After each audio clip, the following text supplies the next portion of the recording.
Palestine வரப்போகுது, Lebanon, Jordan, இப்ப இருக்கிற சிரியா அது வரப்போகுது. அந்த பஷார் அல் அசது சொல்றான், பஷார் அல் அசது நான் தான் ரப்பங்கிறான். ஊடகங்களை நம்ம பார்க்கிறோம். அசதுனுடைய பஷார் அல் அசதுனுடைய போட்டோவை நிலத்துல போட்டு அதை சுஜூது செய்ய, அதை சுஜூது செய்ய என்று சொல்லி நெத்தியில துப்பாக்கியை வைத்து சுஜூது செய்ய மறுத்த முஸ்லிமை ஷூட் பண்ணக்கூடிய வீடியோவை நம்ம Facebookல பார்த்தோம் சென்ற ரமலான்ல. 1965 பெரும் இடத்தை என்ன செய்யறாங்க, பிடிக்கிறாங்க. 65ஆம் ஆண்டு பெரும் இடத்தை என்ன செய்யறாங்க, பிடிக்கிறாங்க. ஒரு மூமின், ஒரு முஸ்லிமான ஒருத்தரை பிடிச்சி, ஒரு சுன்னவாதி ஒருத்தரை பிடிச்சி என்ன செய்யறாங்க, மடுவுல கிடத்தி மண்ணை போட்டு மூடுறான். சொல்லு லா இலாஹ இல்ல ஷாம், லா இலாஹ இல்ல அசத் என்று சொல்லு. அசாது தான் கடவுள், ஷாம் தான் கடவுள் என்று சொல்லு என்று சொல்றாங்க. அவன் லா இலாஹ இல்லல்லாஹ் என்று சொல்றான். மண் உயர்ந்துகிட்டே இருக்குது. நாடி வரைக்கும் வந்தாச்சு, லா இலாஹ இல்லல்லாஹ்ங்கறான். வாய் வரைக்கும் வந்தாச்சு, லா இலாஹ இல்லல்லாஹ்னு கையை வைத்தவர் ஆளையே முழுசா அந்த மண்ணில் போட்டு மூழ்காரிக்கிறாங்க. அல்லாஹும் மக்ஃபிர்லஹு, அல்லாஹ் அவருக்கு ஷஹீதுடைய அந்தஸ்தை கொடுக்க வேண்டும். லா இலாஹ இல்லல்லாஹ் என்று சொல்றத கடைசி வரைக்கும் விரலால் சைக்கினை செய்து மரணித்தார். இதை நாங்க எல்லாருமே நான் Facebookல பார்த்தோம். மறுமை நாள் மஹ்ஷர் வெளி அந்த ஷாமில் ஏற்படும். அந்த ஷாமை நோக்கி தான் உலக மக்கள் எல்லாம் திருப்பப்படுவாங்க. 1970ஆம் ஆண்டு ஒரு ராணுவ புரட்சியின் மூலம் ஹாஃபில் அல் அசாத் என்கிறவர், அதாவது இப்போதுள்ள பஷார் அசாதினுடைய தகப்பன் 70களில் என்ன செய்யறான், ஆட்சியை பிடிக்கிறான். அந்த நுசைர்களுடைய கொள்கை என்ன, அப்படி இறைவன் படைப்பினங்களாக வெளிப்படுவான். அப்படி வெளிப்பட்ட ஒரு படைப்பு தான் அலி. அலி என்கிறவர் கடவுள், அவர் இறைவனாகத்தான் வெளிப்பட்டார் என்று சொல்லி இந்த நுசைரிகள் என்ன செய்யறாங்க, நம்புறாங்க. அப்ப இறைவன் தன்னை படைத்தான், இறைவன் தன்னை படைத்தான். அந்த அலியையும் முஹம்மதையும் சல்மான் பாரிசையும் படைச்சான்னு சொல்றாங்க. சல்மான் பாரிஸ் ரலியல்லாஹு தஆலா இருக்காங்க இல்லையா, அவங்களும் ஒரு கடவுள், முஹம்மது நபி ஒரு கடவுள், அலி ஒரு கடவுள். இந்த சல்மான் பாரிசி அவரு 5 கடவுளை படைத்தார் அப்படின்னு ஷாம் மக்கள் பாலா பைத்தாங்கன்னு சொன்னா லா கைர ஃபீக்கும், உங்களுக்கு நலவு இல்ல அப்படிங்கிறாங்க. இன்று உள்ள சிரியா நபிகள் நாயகம் ஸல்லல்லாஹு அலைஹி வஸல்லம் அவர்கள் சொன்ன ஷாம்ல இருந்து கூறு போடப்பட்ட ஒரு சின்ன ஒரு பெரும் பகுதி. ஆனா நபிகள் நாயகம் ஸல்லல்லாஹு அலைஹி வஸல்லம் அவங்க ஷாம் என்று சொல்லும்போது இப்போ உள்ள சிரியாவும் ஜோர்தானும் பலஸ்தீனும் லெபனானும் சேர்ந்ததுதான் அப்ப இருந்த ஷாமா இருக்குது. அப்ப ஷாமுக்கு அல்லாஹ் அருள் செய்வாயாக என்று அப்ப நபிகள் நாயகம் ஸல்லல்லாஹு அலைஹி வஸல்லம் அவங்க துஆ கேட்கிறாங்க என்றால் அது இப்ப பிரிச்சு போட்டா கூட அப்ப இருக்கிறதுக்குள்ளதான் அடங்க போகுது. அப்ப என்னெல்லாம் வரப்போகுது, அதுல வரலாறு பின்னணியிலிருந்து இந்த பலஸ்தீனத்தை நாம் பார்க்கலாம்னு நினைக்கிறேன். யாரை பின்பற்றான், யூத கிறிஸ்தவர்களை பின்பற்றிட்டு மஸ்ஜிதுல் அக்ஸா வெற்றி கொள்ளப்படும் என்றால் அது எப்படி? அன்புக்குரிய இஸ்லாமிய சகோதரர்களே, நபிகள் நாயகம் ஸல்லல்லாஹு அலைஹி வஸல்லம் அவர்கள் ஒரு முறை அல்லாஹும்ம பாரிக் லனா ஃபி ஷாமினா, அல்லாஹும்ம பாரிக் லனா ஃபி யமனினா, யா அல்லாஹ் எங்களுடைய ஷாமிலே எங்களுக்கு அருள் செய்வாயாக, எங்களுக்கு எங்களுடைய யமனிலே அருள் செய்வாயாக என்று நபிகள் பெருமானார் ஸல்லல்லாஹு அலைஹி வஸல்லம் அவர்கள் பிரார்த்தனை செய்கின்றார்கள். ஷாம் யமன் என்ற அந்த 2 ஊரிலேயும் எங்களுக்கு அருள் செய்வாயாக என்று பிரார்த்தனை செய்கின்றார்கள். அப்போ சஹாபாக்கள்ல இருந்து ஈரான் பகுதியிலிருந்து வந்திருக்கக்கூடிய சில சஹாபாக்கள் ஒஃபி நஜிதினா யா ரசூலல்லாஹ், எங்களுடைய நஜித் என்று அப்போ சொல்றது ஈரானை சொல்றது, எங்களுடைய நஜிதில் என்று சொல்லி அதுக்கும் துவா கேளுங்களேன் யா ரசூலல்லாஹ் என்று நபிகள் நாயகம் ஸல்லல்லாஹு அலைஹி வஸல்லம் சொல்லி கொடுக்குறாங்க. அப்போ திரும்பவும் நபிகள் நாயகம் ஸல்லல்லாஹு அலைஹி வஸல்லம் அவங்க அல்லாஹும்ம பாரிக் லனா ஃபி ஷாமினா, அல்லாஹும்ம பாரிக் லனா ஃபி யமனினா என்று திரும்பவும் என்னறாங்க, துவா கேட்குறாங்க. அப்போவும் ஒரு சிலர் என்ன, யா ரசூலல்லாஹ் எங்களுடைய ஷாமுக்காக துவா கேளுங்க அப்படிங்கிறாங்க. 3வது தடவையும் என்ன செய்கிறாங்க, ஷாமுக்கும் யமனுக்கும் துவா கேட்குறாங்க. நஜித்துக்கு கேட்க சொன்னது கேட்கல, ஈரான் பகுதியை கேட்க சொல்கிறாங்க. 3வது தடவையும் அவங்க நஜித்துக்கு கேளுங்க அப்படின்னு சொல்லி கிழக்கு பக்கத்தை கையை நீட்டி அந்த நஜிது பக்கத்தை காட்டி, அதாவது இப்போ உள்ள ஈரான நபிகள் நாயம் ஸல்லல்லாஹு அலைஹி வஸல்லம் காட்டி சொல்றாங்க, ஹுனாக ஜில்சால் வல் ஃபிதன் ஒபிஹா யதுலு கர்ன ஷைத்தான், அங்கதான் குழப்பங்கள் பிரச்சனைகளும் அங்கதான் உருவாகும், ஷைத்தானுடைய கொம்பு அங்கிருந்து தான் வெளிவரும் என்று நபிகள் நாயகம் ஸல்லல்லாஹு அலைஹி வஸல்லம் சொல்லி காட்டுறாங்க. இது புகாரி ஷரீஃபில் இடம்பெற்றிருக்கக்கூடிய ஒரு ஹதீஸ். அப்பவே நபிகள் நாயகம் ஸல்லல்லாஹு அலைஹி வஸல்லம் அவங்க இந்த ஈரான் பகுதியிலிருந்து தான் பிரச்சனை வரும் என்று சுட்டி காட்டுறாங்க. ஷாமுக்கும் யமனுக்கும் துவா செய்கிறாங்க. அரபியர்கள் சொல்லுவாங்க, இந்த ஷாம் யமனை பற்றி சொல்லும்போது என்ன செய்வாங்க, கிழக்கு பக்கமாக ஹரத்தில் கிழக்கு பக்கமாக நின்றால் வலது பக்கம் யமீன், அந்த பக்கமாக இருக்கிறது யமன். அரபில் வலது பக்கத்தை யமீன், யமன், ஷிமால், ஷாம், அப்படி அந்த ஊர் இருக்கும். இந்த ஷாம் என்று நபிகள் நாயகம் ஸல்லல்லாஹு அலைஹி வஸல்லம் அவங்க ஷாம் என்று சொன்னதை இன்னைக்கு நாங்கள் சிரியான்னு சொல்கிறோம். ஆனால் இன்று உள்ள சிரியா நபிகள் நாயகம் ஸல்லல்லாஹு அலைஹி வஸல்லம் அவர்கள் சொன்ன ஷாமில் இருந்து கூறு போடப்பட்ட ஒரு சின்ன ஒரு பகுதி, ஒரு பெரும் பகுதி. ஆனால் நபிகள் நாயகம் ஸல்லல்லாஹு அலைஹி வஸல்லம் அவங்க ஷாம் என்று சொல்லும்போது இப்போ உள்ள சிரியாவும் ஜோர்தானும் பலஸ்தீனும் லெபனானும் சேர்ந்தது தான் அப்போ இருந்த ஷாமா இருக்குது. அப்போ ஷாமுக்கு அல்லாஹ் அருள் செய்வாயாக என்று அப்போ நபிகள் நாயகம் ஸல்லல்லாஹு அலைஹி வஸல்லம் அவங்க துவா கேட்குறாங்க என்றால், அது இப்போ பிரித்து போட்டால் கூட அப்போ இருக்கிறதுக்குள்ள தான் அடங்க போகுது. அப்போ என்னெல்லாம் வரப்போகுது, அதில் பலஸ்தீன் வரப்போகுது, லெபனான், ஜோர்தான், இப்போ இருக்கிற சிரியா அது வரப்போகுது. இந்த சிரியா இப்போ இருக்கிற சிரியாவில் தான் இன்னைக்கு அதிகமான கொலைகள் முஸ்லிம்கள் கொல்லப்பட்டு இருக்கக்கூடிய ஒரு நிலமாக இருக்குது. இது 1,85,000 சதுர கிலோமீட்டர் பரப்பளவை கொண்ட சிரியாவாக இப்போ சுருக்கப்பட்டிருக்குது. ஆரம்பத்தில் அதிகமாக இருந்துச்சு. அதனுடைய வடக்கு பகுதியாக துருக்கி இருக்கும், கிழக்கு பகுதியாக ஜோர்தானும் பலஸ்தீனும் இருக்கும், கிழக்கு பகுதியாக ஈரானும் மேற்கு பகுதியாக லெபனானும் இருக்கும். உலக வரைபடத்தில் அப்படி இருக்கும். இப்போ நபிகள் நாயகம் ஸல்லல்லாஹு அலைஹி வஸல்லம் அவங்க சொல்லி காட்டின அந்த ஷாமுக்குள்ள பலஸ்தீன் அடங்கும் இல்லையா, அந்த பலஸ்தீனை பற்றி அல்லாஹ் தஆலா திருக்குர்ஆன்லையும் சொல்லி காட்டுறான். சூரத்துல் இஸ்ரா 1வது வசனத்தில் அல்லாஹ் தஆலா சொல்லி காட்டுறான், சுப்ஹானல்லதி அஸ்ரா பி அப்திஹி லைலம் மினல் மஸ்ஜிதில் ஹராம் இலல் மஸ்ஜிதில் அக்ஸா. அல்லாஹ் தஆலா தன்னுடைய அடியானை இரவு நேரத்தில் மக்காவில் இருந்து பைத்துல் மக்தஸில் இருக்கக்கூடிய மஸ்ஜிதுல் அக்ஸாவுக்கு இராவளி பயணம் கொண்டு போனானே, அந்த அல்லாஹ் பரிசுத்தமானவன் என்று அல்லாஹ் தஆலா சொல்லிட்டு அந்த மஸ்ஜிதுல் அக்ஸா இருக்கக்கூடிய அந்த பலஸ்தீனை சொல்லும் போது அல்லது பாரக்னா ஹவுலஹு, அதை சூழவும் அல்லாஹ் அருள் செய்தான் அப்படின்னு அல்லாஹ் தஆலா சொல்லி காட்டுறான். அப்ப ஷாமுக்குள்ளதான் அது இருக்குது, அதை சூழவும் அங்க கொள்ள அது வருது. இந்த ஷாமை பற்றிய சிறப்புகள் நிறைய ஹதீதுகளையும் வருது. மறுமை நாள் மஹ்ஷர் வெளி அந்த ஷாமில் ஏற்படும், அந்த ஷாமை நோக்கி தான் உலக மக்கள் எல்லாம் திருப்பப்படுவாங்க அப்படின்னு நபிகள் நாயகம் ஸல்லல்லாஹு அலைஹி வஸல்லம் அவங்க சொல்றாங்க. அதே மாதிரி திருமிதியில் வரக்கூடிய ஒரு ஹதீஸ், ஷாம் மக்கள் பாலா போய்த்தாங்கன்னு சொன்னா லா கைர ஃபீக்கும், உங்களுக்கு நலவு இல்லை அப்படிங்கிறாங்க.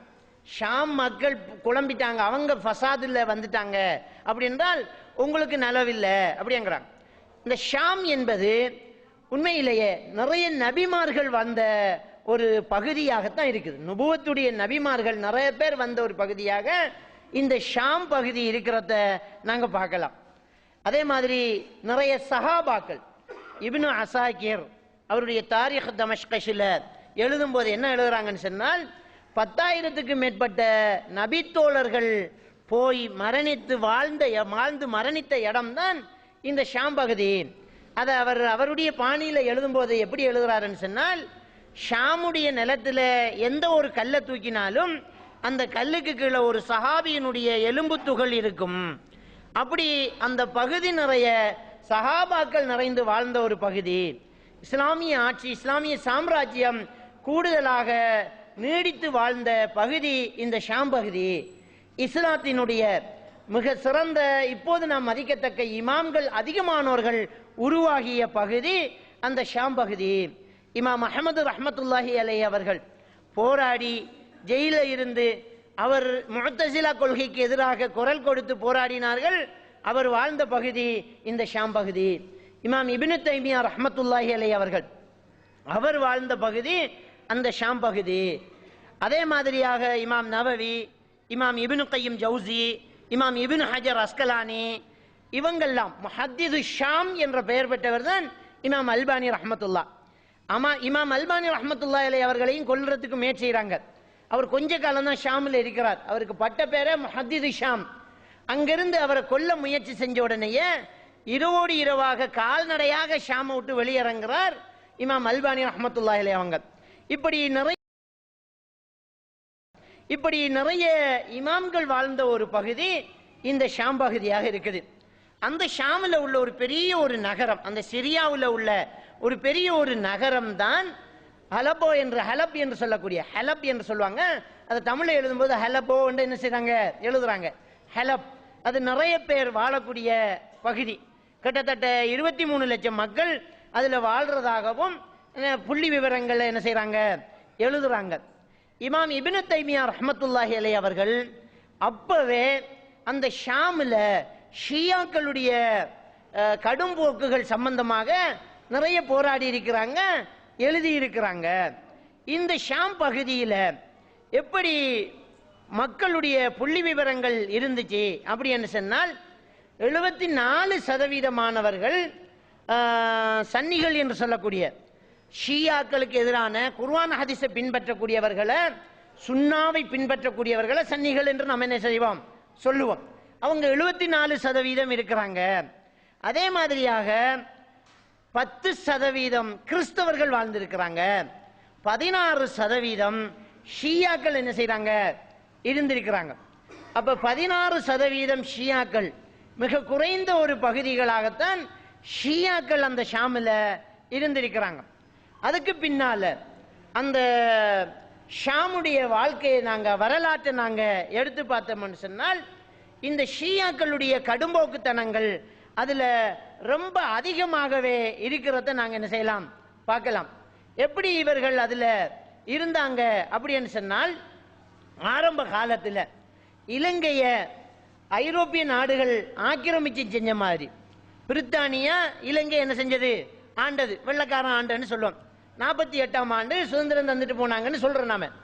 அது மாதிரி இந்த ஷாம் பகுதியை என்ன செய்யுது பிரான்ஸ் கைப்பற்றுது. பிரான்ஸ் தன்னுடைய கைக்குள்ள இந்த ஷாம் என்ன செஞ்சிருக்குது வைத்துக்கிட்டு இருக்குது. அப்படி பிரான்ஸ் படையெடுத்து வச்சுக்கிட்டு இருந்து அங்க அந்த பிரான்சினுடைய படையை வெளியேற்றத்துக்கு போராட்டம் செய்றாங்க. அந்த போராட்டத்தில் அங்க உள்ள ஷியாக்கள் ஒரு சிறிய தொகையினர்கள், இன்னைக்கே 14% சொன்னால் அப்ப அதை விட சின்ன தொகையினர்கள் தான் இருந்திருப்பாங்க. அவங்க என்ன செய்றாங்க, இந்த படையை வெளியேறக்கிறதுக்காக போராட்டமும் செய்றாங்க. இவர்கள் இந்த ஷியாக்கள் அந்த போராட்டம் செய்த அந்த சிரியாவில் உள்ள அந்த ஷியாக்கள் யாரு அப்படி என்று கேட்டால், ஆரம்ப காலத்தில் இமாம் இப்னு தைமியா ரஹ்மத்துல்லாஹி அலைஹி அவர்கள் என்ன செய்றாங்கன்னு சொன்னால் அவர்களை பாத்தினியாக்கள் என்று சொல்றாங்க. அந்த ஷியாக்கள பேர் என்ன, பாத்தினியாக்கள் என்று சொல்லுவாங்க. பிரான்ஸ் படையினர்கள் அவர்களுக்கு சொன்ன பெயர் அலவிகள் என்று சொல்றாங்க. ஆனால் அவர்களுடைய பெயர்கள் நுசைரிகள் என்று நாங்க சொல்ல முடியும். நுசைரிகள் என்று சொல்லக்கூடியது அவர்களுடைய பெயரா இருக்கும். இந்த நுசைரி என்ற பெயரை தான் பாத்தினியாக்கள் என்றும் அலவிகள் என்றும் என்ன செய்யப்படுது வைக்கப்பட்டது. நுசைரி என்ற பெயர் எப்படி வந்ததுன்னு சொன்னால், முஹம்மது பின் நுசைர் என்று சொல்லக்கூடிய அந்நும்ரி, முஹம்மது பின் நுசைர் அந்நும்ரி என்று சொல்லக்கூடியவன் தான் இந்த ஷியாக்கள்கிட்ட இந்த படுமோசமான கொள்கையை என்ன செய்யறான் ஆரம்பிச்சு வைக்கிறான். இந்த நுசைரிகளை ஷியாக்களில் ஒரு சாரார் காவிர் என்று சொல்லுவாங்க. அவ்வளவுக்கு படுமோசமானவர்கள். மொத்தமா நாங்க ஷியாக்களை காவிரங்கிறோம், இந்த நுசைரிகளை ஷியாக்களே காவிர் என்று சொல்லுவாங்க. ஒரு சாரார் ஷியாக்கள், ஒரு சாரார் இவங்களை காவிரம்பாங்க. அந்த அளவுக்கு படுமோசமானவர்கள் தான் இந்த நுசைரிகள். அப்ப ஹிஜ்ரி 270 மரணிக்கிறான் என்றால் அப்பவே என்ன செய்யப்படுது, கிட்டத்தட்ட 1200 ஆண்டுகளுக்கு முன்னாலேயே இந்த நுசைரி கொள்கை, ஷியா கொள்கை என்ன செய்யுது, உருவாகுது. அந்த நுசைரிகளுடைய கொள்கை என்ன அப்படின்னு சொன்னால், இப்ப நாங்க பார்க்கிற இந்த அத்வைத மாதிரியான ஒரு கொள்கை. எப்படி என்று சொன்னால், இறைவன் படைப்பினங்களாக வெளிப்படுவான். அப்படி வெளிப்பட்ட ஒரு படைப்பு தான் அலி. அலி என்கிறவர் கடவுள், அவர் இறைவனாகத்தான் வெளிப்பட்டார் என்று சொல்லி இந்த நுசைரிகள் என்ன செய்றாங்க, நம்புறாங்க. அப்ப இறைவன் தன்னை படைத்தான், இறைவன் தன்னை படைத்தான். அந்த அலியையும் முஹம்மதையும் சல்மான் பாரிசையும் படைச்சான்னு சொல்றாங்க. சல்மான் பாரிஸ் ரலியல்லாஹு தஆலா இருக்காங்க இல்லையா, அவங்களும் ஒரு கடவுள், முஹம்மது நபி ஒரு கடவுள், அலி ஒரு கடவுள்.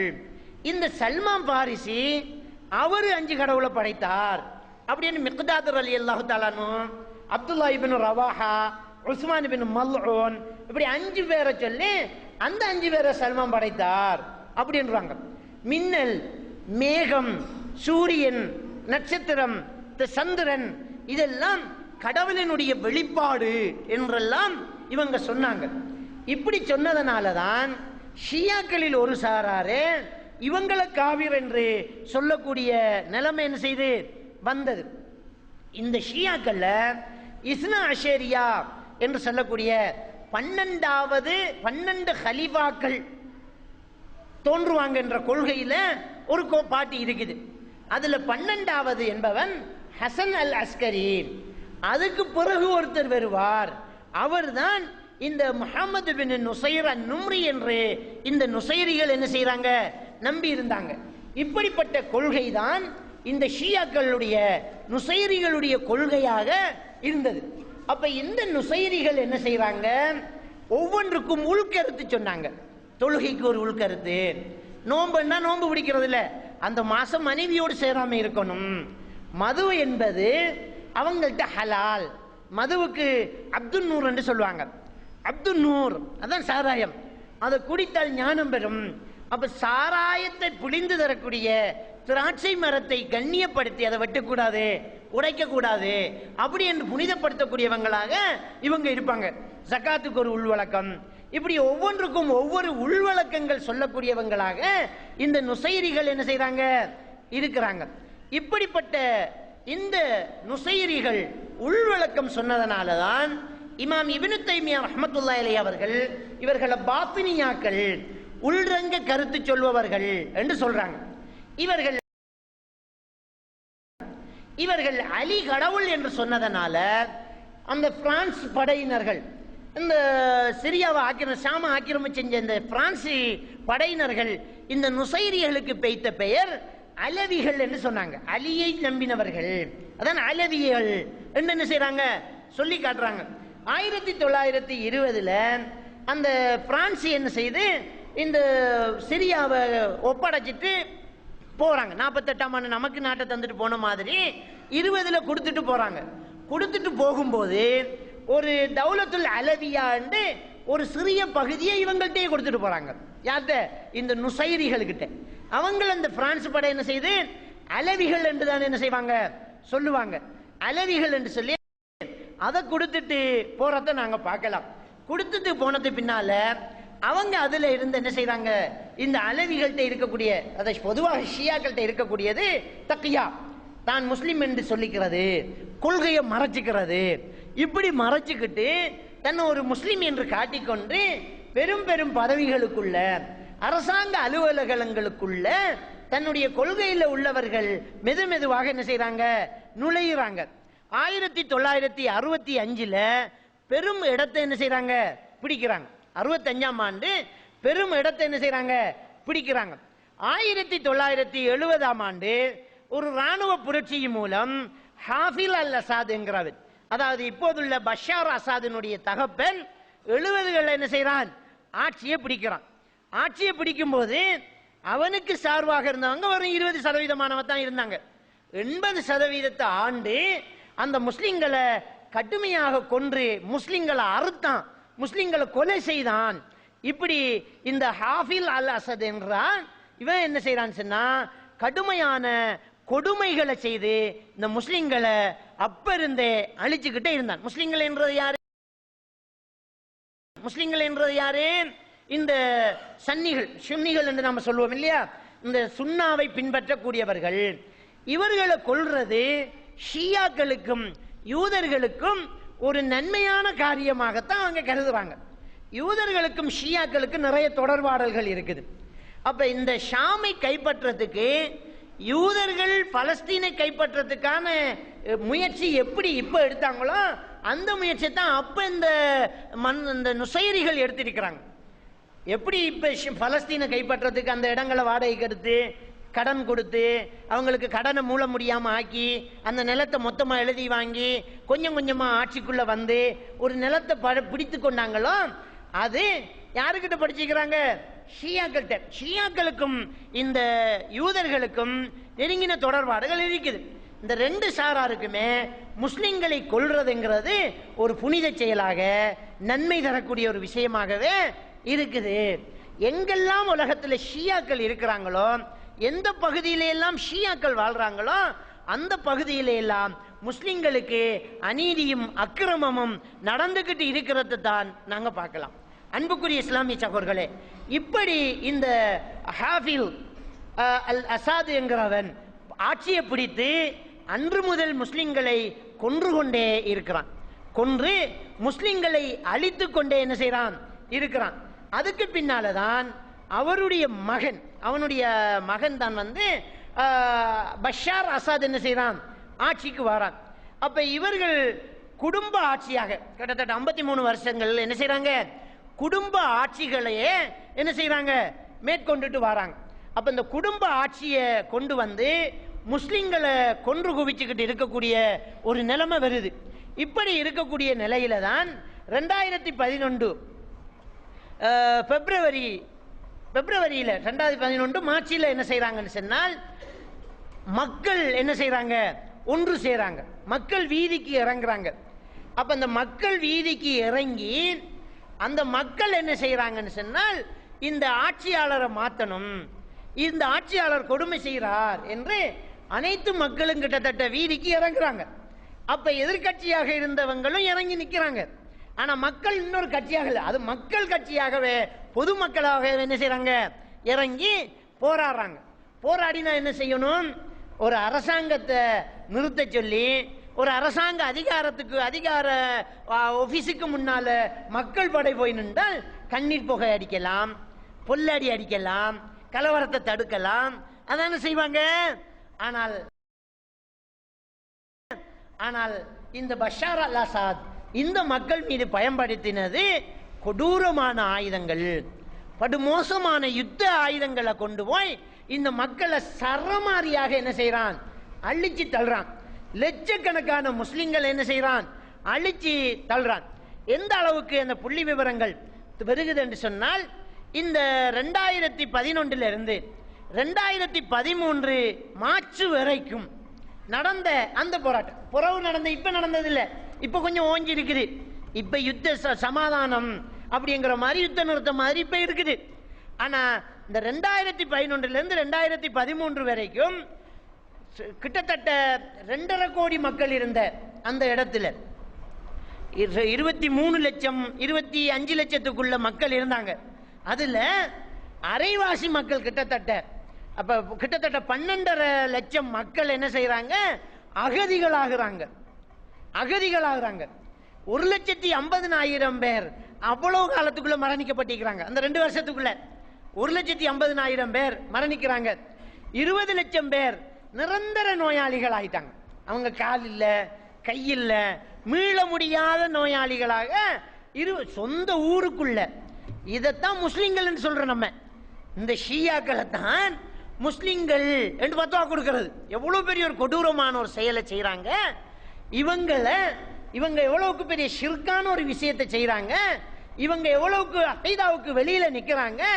இவங்களும் ஒரு மதுஹபுவாதிகள் என்று பத்துவா கொடுக்கக்கூடியவர்களுடைய நிலைமையை கொஞ்சம் சிந்திச்சு பாருங்க. இவங்க 20 லட்சம் பேர் நோயாளியாக இருக்கிறாங்க. கிட்டத்தட்ட 2013 இந்த ஹலபு பகுதிகளில் அந்த சுன்னாவாதிகள் வாழக்கூடிய இந்த பகுதிகளில் 100 ஹாஸ்பிட்டல் இருந்தால் 60 ஹாஸ்பிட்டல் தர மாட்டோம். ஒண்ணுமே எடுக்க முடியாத ஹாஸ்பிட்டல் ஆகுது. அப்ப மக்கள் நோயாளி ஆக்கப்பட்டதுக்கு பின்னால அவங்க மருத்துவம் செய்யக்கூடிய இடத்தையும் இல்லாம ஆக்குறாங்க. இப்ப அதுவும் கிடையாது. அந்த மிச்சம் இருந்த 40% ஹாஸ்பிட்டலும் என்னல்ல இப்ப கிடையாது. அதே மாதிரியாக 65,000 குடும்பங்கள் ஆண் இல்லாத குடும்பமா, பொம்பளையும் சின்ன பிள்ளையும் ஆக்கப்படுது. 3700 குழந்தைகள் யாரும் இல்லாத குழந்தைகள், மாமாங்கிறது கூட ஆள் இல்லாத குழந்தை, யாரும் இல்லாத குழந்தைகள். சுப்ஹானல்லாஹ், 3700 குழந்தைகள் அங்க இருக்குது. பிள்ளைகளாக லட்சக்கணக்கான பிள்ளைகள் என்ன செய்யறாங்க, ஆயிரக்கணக்கான பிள்ளைகள் என்ன பண்றாங்க, கொல்லப்படுறாங்க. குழந்தைகளை யாராவது கைது செய்வாங்களா? 20,000 குழந்தைகளை கைது செய்யறாங்க. பெண்களை பாலியல் துஷ்பிரயோகம் செய்யறாங்க. இப்படி 2013 உள்ள புள்ளி விவரங்கள் இது. இதை யாரு கொடுக்கிறாங்க இந்த புள்ளி விவரங்கள் என்று சொன்னால், அந்த அமெரிக்காவை சேர்ந்த ஊடகங்கள் தான் இதையும் கொடுக்குது. வேற ஒரு முஸ்லீம் அமைப்பு போய் நின்றுக்கிட்டு, சவுதி அரேபியா போய் நின்றுக்கிட்டு இந்த தகவல் எடுக்கல. பிபிசி செய்திகள், இப்படியான இந்த ஊடகங்கள் தந்ததுதான் இது. ஊடகங்கள் எப்பயும் குறைச்சு தந்துடும். முஸ்லிம்களை பற்றிய அழிவை ஊடகங்கள் எப்பயும் குறைச்சு தந்துடும். அப்படி குறைச்சு தந்த தகவலை தான் இப்ப நான் சொல்லிக்கிட்டு இருக்கிறேன் என்றால், எவ்வளவுக்கு பெரிய அழிவை 2013 சந்திச்சாங்க அப்படிங்கிறத நாங்க சிந்திச்சு பார்க்கணும். அதுக்கு பிறகு மீண்டும் கொலைகள் நடந்துகிட்டு இருந்துச்சு. எந்த அளவுக்கு, நாங்க ஃபிரௌனை பற்றி வாசிக்கும் போது, குர்ஆனை ஓதும் போது, ஆனா ரப்புக்குமுல் அலா, நான் தான் உங்களுடைய உயர்ந்த ரட்சகன், நான் தான் உங்களோட அல்லாஹ் அப்படின்னு ஃபிரௌன் சொன்னான். நாங்க குர்ஆனை ஓதும் போது, இன்னும் மக்கள் இவங்க மூளை இல்லையா அந்த மக்களுக்கு, ஒரு மனுஷன் போய் தன்னை கடவுளுங்கிறான், இவங்க போய் நம்பிட்டு இருக்கிறாங்களே, இது எவ்வளவு வேடிக்கையான ஒரு செய்தி என்று சொல்லி இந்த வசனத்தை பார்க்கும்போது நம்ம நினைக்கிறோம், அப்படி இல்லையா? ஆனா இந்த நூற்றாண்டுல இப்பவே ஒரு மனுஷன் தன்னை கடவுள் என்று சொன்னதை நம்மளால நம்பாம இருக்க முடியுமா? அந்த பஷார் அல் அசது சொல்றான், பஷார் அல் அசது நான் தான் ரப்பங்கிறான். ஊடகங்களை நம்ம பார்க்கிறோம். அசதுனுடைய, பஷார் அல் அசதுனுடைய போட்டோவை நிலத்துல போட்டு அதை சுஜூது செய்ய, அதை சுஜூது செய்ய என்று சொல்லி நெத்தியில துப்பாக்கியை வைத்து சுஜூது செய்ய மறுத்த முஸ்லிமை ஷூட் பண்ணக்கூடிய வீடியோவை நம்ம ஃபேஸ்புக்ல பார்த்தோம். சென்ற ரமலான்ல ஒரு மூமின், ஒரு முஸ்லிமான ஒருத்தரை பிடிச்சி, ஒரு சுன்னவாதி ஒருத்தரை பிடிச்சி என்ன செய்யறாங்க, மடுவில் கிடத்தி மண்ணை போட்டு மூடுறான். சொல்லு லா இலாஹ இல்ல ஷாம், லா இலாஹ இல்ல அசத் என்று சொல்லு. அசாது தான் கடவுள், ஷாம் தான் கடவுள் என்று சொல்லு என்று சொல்றாங்க. அவன் லா இலாஹ இல்லல்லாஹ் என்று சொல்றான். மண் உயர்ந்துகிட்டே இருக்குது. நாடி வரைக்கும் வந்தாச்சு, லா இலாஹ இல்லல்லாஹ்ங்கறான். வாய் வரைக்கும் வந்தாச்சு, லா இலாஹ இல்லல்லாஹ்னு கையை வைத்தவர் ஆளையே முழுசா அந்த மண்ணுல போட்டு மூழ்காடிக்கிறாங்க. அல்லாஹும்ம அக்ஃபிர் லஹு, அல்லாஹ் அவருக்கு ஷஹீதுடைய அந்தஸ்தை கொடுக்க வேண்டும். லா இலாஹ இல்லல்லாஹ் என்று சொல்றத கடைசி வரைக்கும் விரலால் சைக்கினை செய்து மரணித்தார். இதை நாங்க எல்லாருமே நான் ஃபேஸ்புக்ல பார்த்தோம். அப்ப அல்லாஹ் நான் என்று சொல்லு என்று கொலை செய்யக்கூடிய ஒரு கொடுமையான ஒரு ஆளாகத்தான் இந்த பஷார் அல் அசது இந்த நூற்றாண்டுல இருந்துகிட்டு இருக்கிறான். இப்படி நம்முடைய மௌமீன்கள், முஸ்லிம்கள் என்ன செய்யறாங்க, போராடிக்கிட்டு இருக்கிறத நாங்க பார்க்கலாம். சவுதியில உள்ள உலமாக்கள்கிட்ட அந்த ஹலப் பகுதியை சேர்ந்த ஒரு பெண்மணி ஃபத்வா கேட்கிறான். என்ன ஃபத்வா கேட்கிறா தெரியுமா? அந்த ஃபத்வாவை கேட்டாலும் நம்ம புல்லரிச்சு போகுது பாருங்க. அந்த ஆலிமிட்ட கேட்கிறாங்க, எங்களை கற்பழிக்க வராங்க, எங்க கணவனுக்கு முன்னால, என் குழந்தைகளுக்கு முன்னால எங்களை கற்பழிக்க வராங்க, எங்களை கற்பழிக்கிறதுக்கு அவங்க நிச்சயமான முடிவெடுத்ததுக்கு பிறகு நான் தற்கொலை செய்து கொள்ள அனுமதி உண்டா என்று ஒரு பெண்மணி கேட்கிறாங்க. சாவை பத்தி அந்த பெண்மணி பயப்படல. நான் மானத்தோடு வாழ வேண்டும், என் குழந்தைகளுக்கு முன்னால் நான் மானபங்கப்படுத்தப்படக்கூடாது, நான் ஹராமாக இருக்கிற இந்த தற்கொலையை நான் செய்துக்கலாமா என்று ஒரு பெண்மணி கேள்வி கேட்கிறாங்க என்றால், அந்த ஷாமுடைய, அந்த சிரியாவினுடைய நிலை என்று சிந்திச்சு பாருங்க. எந்த நிலையில் அவங்க வாழ்ந்துகிட்டு இருக்கிறாங்கிறத சிந்திச்சு பாருங்க. இந்த கடைசி கட்டத்தில் இந்த சென்ற மாசத்துல டிசம்பர் வரைக்கும் நடந்த இந்த போராட்டத்தில் இந்த ஹலபினுடைய சூழ்நிலை, காலநிலை எப்படி இருந்தது தெரியுமா? கிளைமேட் எப்படி இருந்தது என்றால் ஜீரோவில் இருக்குது. ஜீரோவில் இருக்குது வெப்பநிலை. மனுஷன் உறைஞ்சு போகக்கூடிய ஒரு நிலையில தான் அந்த சூழ்நிலை இருக்குது பாருங்க. அப்ப வீடு இருக்கணும், கரண்ட் இருக்கணும், ஹீட் இருக்கணும்.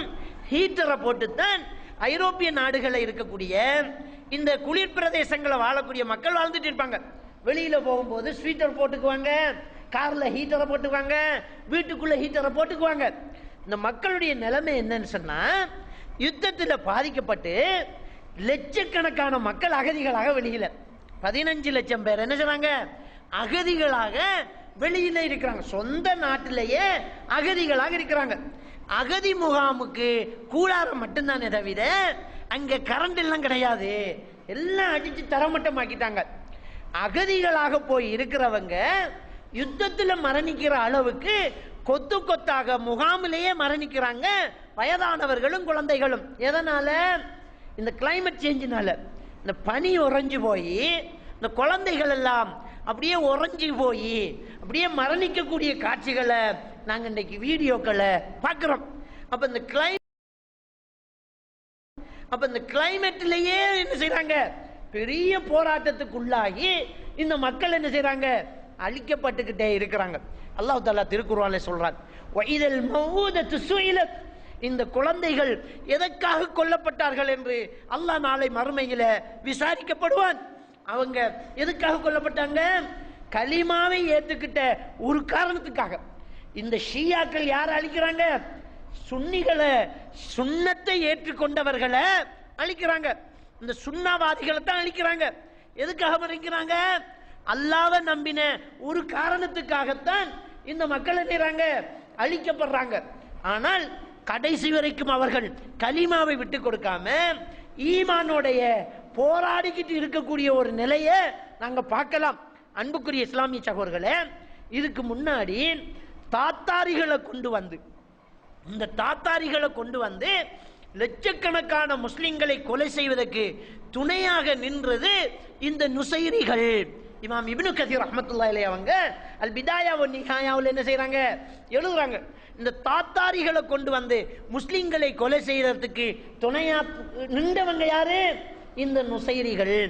எந்த அளவுக்கு அந்த கொலைகள் இருந்தது, எந்த அளவுக்கு அந்த கொலைகள் இருந்தது என்றால், அந்த பிணங்களை மரணித்து போன அந்த சடலங்களை எடுத்து அடக்கம் செய்யறதுக்கு ஆள் இல்லாதனால அக்கம் பக்கத்தில் உள்ள நாடுகள் நோய்கள் பரவிச்சு என்று சொல்லி இப்னு கதீர் ரஹ்மத்துல்லாஹி அலைஹி அவர்கள் என்னறாங்க, எழுதுறாங்க. அந்த அளவுக்கு அப்பவே கொலை செய்றாங்க இந்த ஷியாக்கள். இந்த ஷியாக்கள் இருக்கிற பகுதிகளை எல்லாம் முஸ்லிம்களை கொல்றதுக்கே திட்டம் தீட்டிட்டு இருப்பாங்கிறதுல இரண்டாம் கருத்துக்கு இடம் கிடையாது.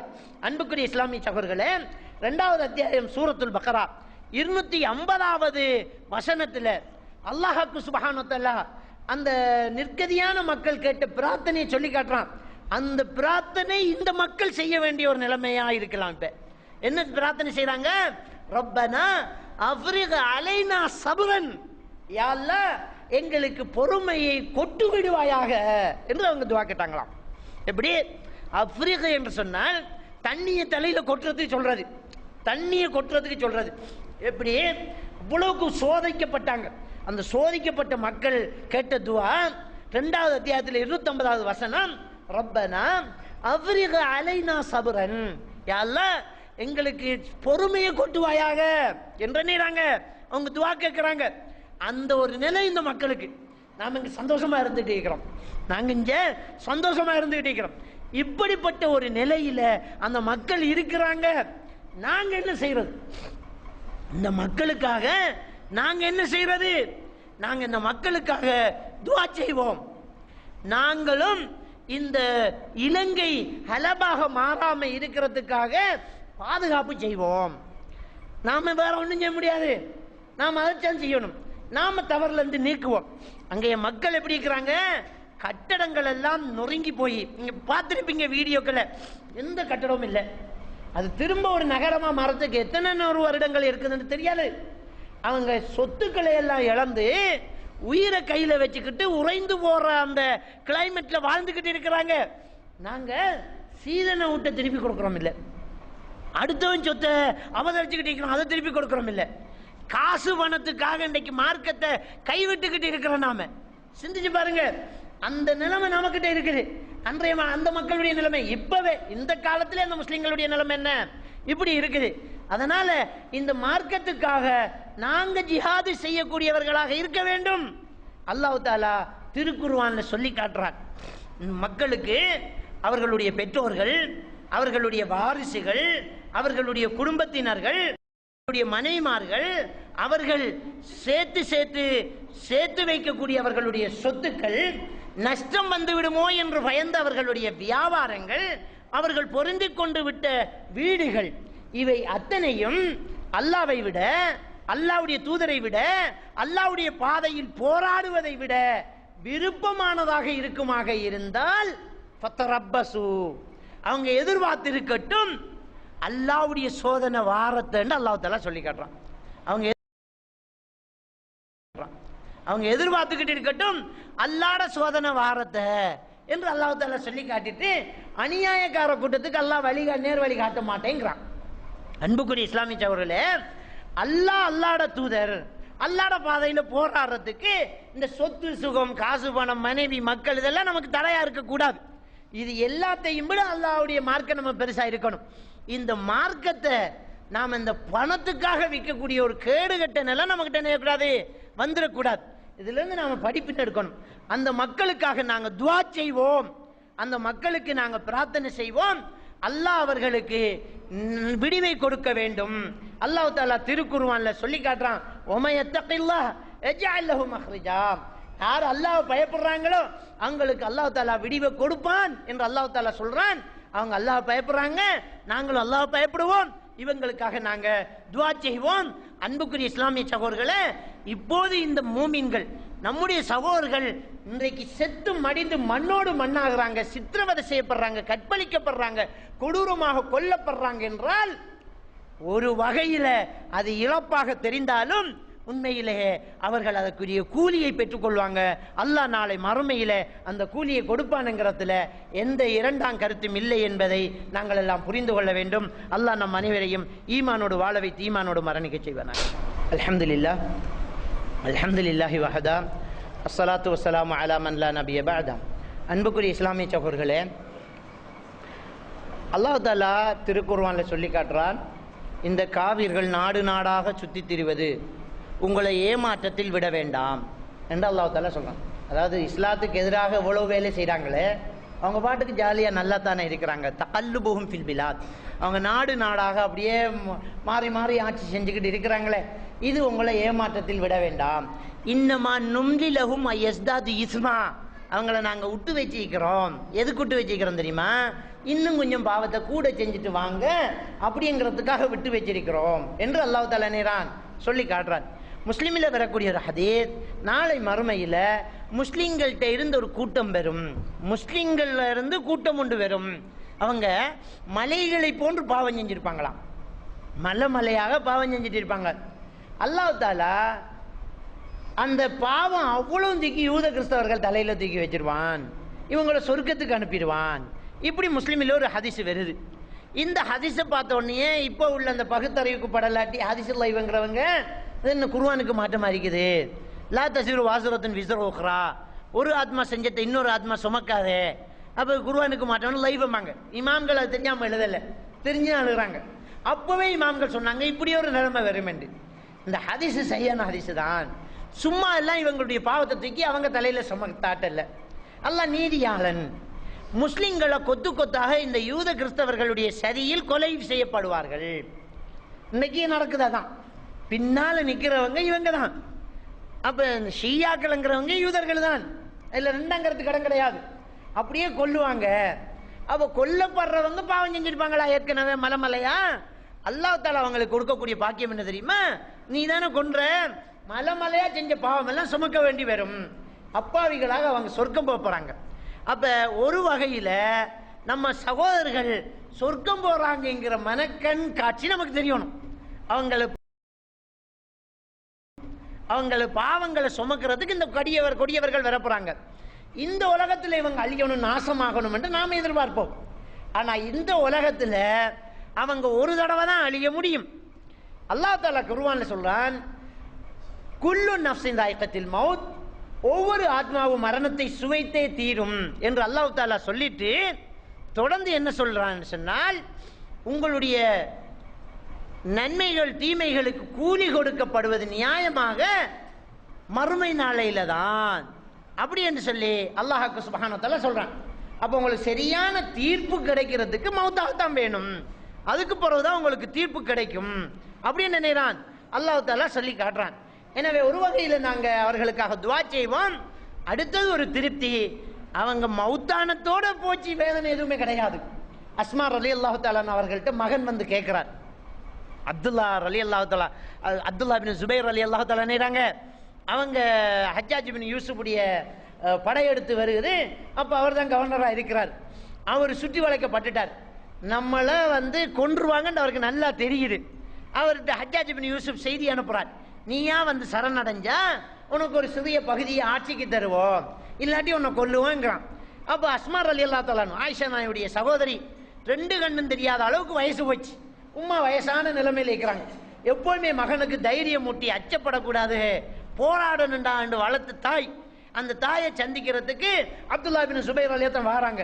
வந்து சொல்றாங்கம்மா, ஹஜ்ஜாஜுடைய படை சுற்றி வளைச்சிட்டு என்ன சரணடைய சொல்றாங்க, சரணடைஞ்சா எனக்கு ஒரு பதவி தாரதாக சொல்றாங்க, இல்லை என்றால் என்னை கொல்வதாக சொல்றாங்க, நான் என்ன செய்யட்டும் என்று கேட்டதுக்கு கண்ணு தெரியாத அந்த தாய் சொல்றாங்க, எதிரிக்கிட்ட சரணடைகிறதை விட அல்லாஹ்வுக்காக போராடி மரணிப்பது மேல் மகனே, போராடு என்று சொன்னபோது அல்லாஹ்வுடைய பாதையில் போராடுவதற்கு முடிவு எடுத்துக்கிட்டு அவர் வாராரு. அந்த பெண்ணுக்கிட்ட அந்த தாய்கிட்ட தைரியத்தை பார்க்கறதுக்காக வேண்டி கேட்கிறாங்க, அம்மா என்ன கொல்லுவாங்கிறதுல எனக்கு கவலை கிடையாது, என்னை கொன்றதுக்கு பின்னால் என்னுடைய சடலம் உங்களுக்கு கிடைக்காம என்ன துண்டு துண்டாக்கிடுவாங்களே, அதை நினைச்சுத்தான் என்று இழுத்தார்கள். அப்போது அஸ்மா ரலியல்லாஹு தஆலா அவர்கள் சொன்னார்கள், மகனே, அறுக்கப்பட்ட ஆடு துண்டு போடப்படும் போது அதற்கு வேதனை வருவதில்லை, மகனே போராடு என்று மகனுக்கு தைரியம் ஊட்டினார்கள்.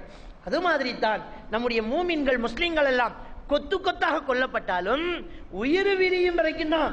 அதுக்கு பிறகு இவன் என்ன செஞ்சா கூட அங்க வேதனை வாரதில்லை.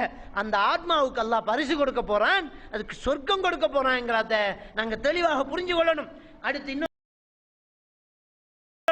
அடுத்து இன்னொரு விஷயம், இந்த ஷியாக்கள் விஷமிகள், இந்த ஷியாக்கள் விஷயத்துல நம்ம ரொம்ப ஜாக்கிரதையாக இருக்க வேண்டும். இந்த நுசைரிகளோடு துணைப்படையாக சேர்ந்து போராடக்கூடிய படையாறு ஈரானிய படையும் அதே மாதிரி ரஷ்யாவினுடைய படையும் தான் என்று நம்முடைய முஸ்லிம்களை கொலை செய்து கொண்டிருக்கிறார்கள். அப்ப யார் இதை செய்யறாங்க? ஷியாக்கள் யூதர்களும் செய்யறாங்க, ஷியாக்கள் செஞ்சுக்கிட்டு இருக்கிறாங்க.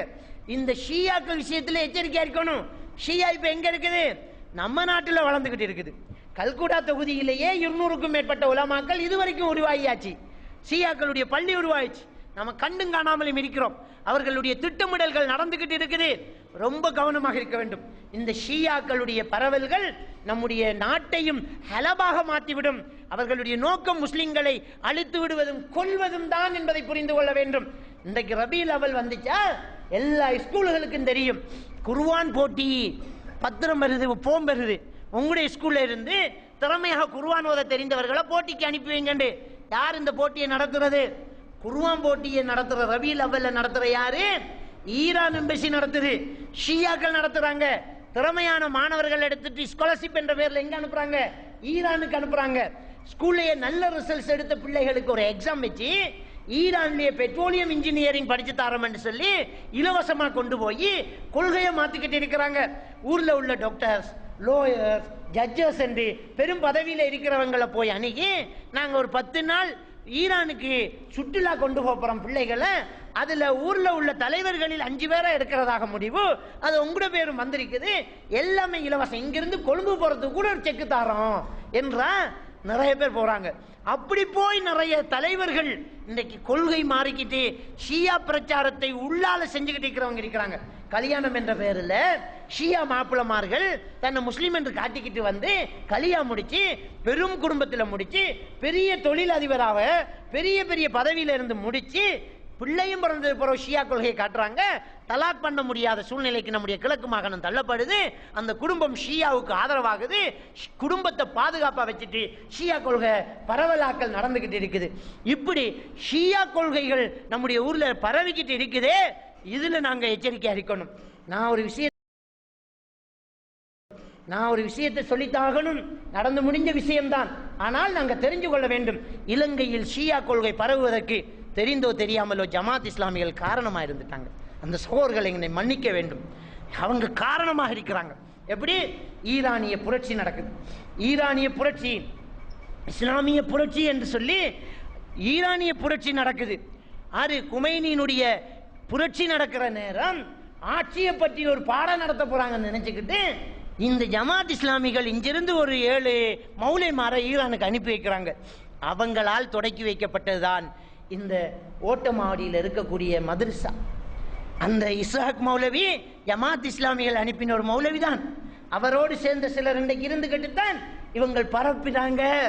அவங்க கொள்கையை மறைச்சு கொடுக்குறாங்களா இல்லையா?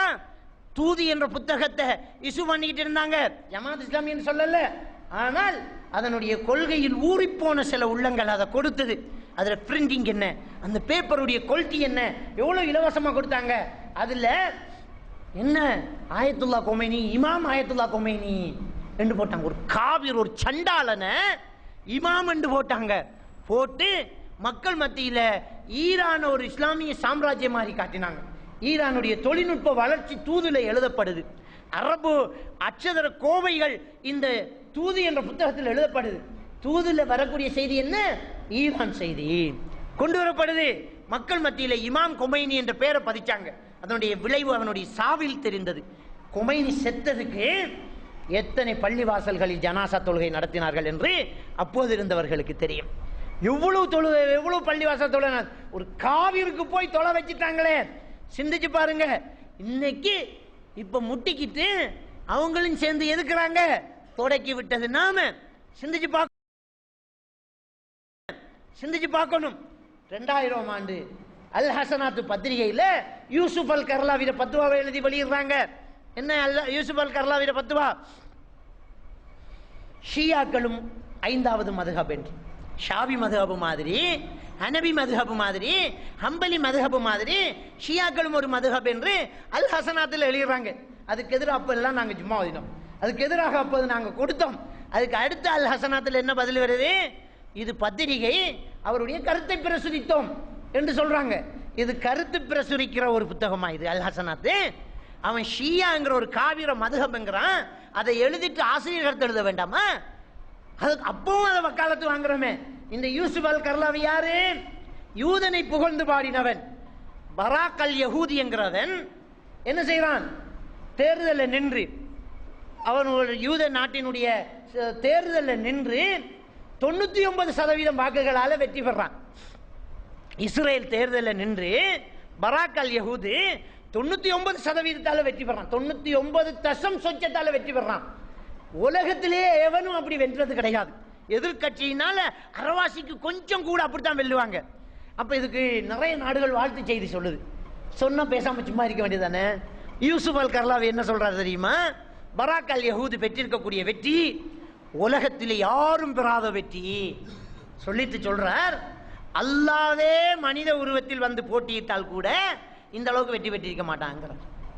இன்னைக்கு யூடியூப்ல அவருடைய ஸ்பீச் போட்டிருக்கு, நீங்க பார்க்கலாம். பராக் அல் யஹூத் அடிச்சாவே வந்துடும். யூசுப் அல் கர்லாவியுடைய பத்துவாண்டு அடிச்சா வந்துடும். சவுதியுடைய உலமாக்கள் அப்பவே பத்துவா கொடுத்தாங்க, யூசுப் அல் கர்லாவி முர்த்தத், பகிரங்கமாக தௌபா செய்யணும் என்று கொடுத்தாங்க. அவங்க அர்த்தம் போட்டு அல்லாசனாத்தில் விரசித்தோமே, ஷியாக்களுக்கு பாதையை போட்டு கொடுத்துட்டோம். இப்ப ஒண்ணுமில்லை, எல்லாரும் சேர்ந்து ஷியாக்களை இனம் கண்டு ஷியாக்களை எதிர்த்து ஷியாக்களை தொடக்கி நம்முடைய பிள்ளைகளை ஷியாவிலிருந்து நாம பாதுகாக்க வேண்டும். அது நாம செய்ய வேண்டிய ஒரு முக்கியமான ஒரு விஷயம். அப்பதான் நாங்க என்ன செய்யலாம்? இஸ்லாத்தோட இருக்கலாம். நாங்களும் நம்முடைய நகரத்தை, நம்முடைய ஊரை ஹலபாக ஆக்காமல் இருக்கலாம். எனவே அன்புக்குரிய இஸ்லாமிய சகோதரர்களே, நாங்கள் இந்த ஹலபு சிரியா மக்களுக்காக துவா செய்வோம். நாங்கள் ஈமானை பாதுகாத்துக் கொள்வோம். ஷியாக்களுக்கு எதிராக எவ்வளவு காய் நகர்த்த முடியுமோ அவ்வளவு நகர்த்துவோம். எல்லாம் வல்ல அல்லாஹ்வுக்கு சுப்ஹானஹு வ தஆலா நம் அனைவரையும் ஈமானோடு வாழ வைத்து ஈமானோடு மரணிக்க செய்வானாக. வாஹிரு தஅவானா அல்ஹம்துலில்லாஹி ரப்பில் ஆலமீன்.